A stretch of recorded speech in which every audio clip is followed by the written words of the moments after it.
পরিবেশ তো এখন পর্যন্ত ভালোই মনে হচ্ছে, কিন্তু বিষয়টা হচ্ছে যে মাত্র ভোট গ্রহণ শুরু হয়েছে। আর শিক্ষার্থীরা আসছেন, তারা ভোটের লাইনে দাঁড়াচ্ছেন এবং পত্র সংগ্রহ করছেন, বুথের সামনে অবস্থান করছেন। আমি মাত্রই ভোট দিয়ে আসলাম।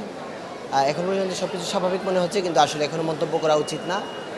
সামনে পরিস্থিতি কোন দিকে যায়, ভোট গ্রহণ কোনভাবে সম্পন্ন হয়, সেটা দেখার পরেই আমরা আসলে আমাদের আনুষ্ঠানিক প্রক্রিয়া জানাবো। কিন্তু আমরা মনে করি এখন পর্যন্ত সব বিষয় ঠিকঠাক আছে। অ্যাকচুয়ালি মানে এত পিসফুল হবে এটা এক্সপেক্ট করি নাই। সো দেখা যাক লাস্ট পর্যন্ত কি এভাবে থাকে নাকি। আমি আসলে প্রত্যাশা করি প্রতিনিধি যে দল থেকে আসুক বা স্বতন্ত্র থেকে আসুক, ক্যাম্পাসের উন্নয়নে কাজ করবে এমন প্রতিনিধি আমরা চাই। আলহামদুলিল্লাহ আমার কাছে মনে হয়েছে ওভারঅল মানে আমার লাইফে যত ইলেকশন দেখেছি তার মধ্যে বেস্ট যে পরিবেশ যাচ্ছে সেটা হচ্ছে এই নির্বাচনটা। সেটা একদম গ্রামের ইলেকশন থেকে শুরু করে মানে একদম সংসদ নির্বাচন পর্যন্ত আমার কাছে মানে এই পরিবেশটা হচ্ছে সবচেয়ে বেস্ট মনে হয়েছে।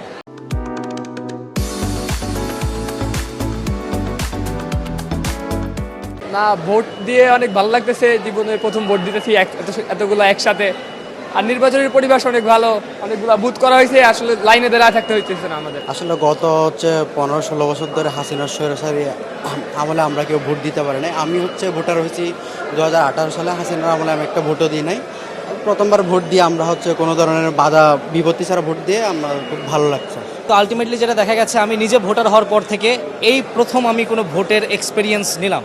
এর আগ পর্যন্ত কোনো ভোট কেন্দ্রে গিয়ে আমি ভোটার হতে পারিনি। সো ইয়াস, সেদিক থেকে চিন্তা করতে গেলে it was a great experience for me.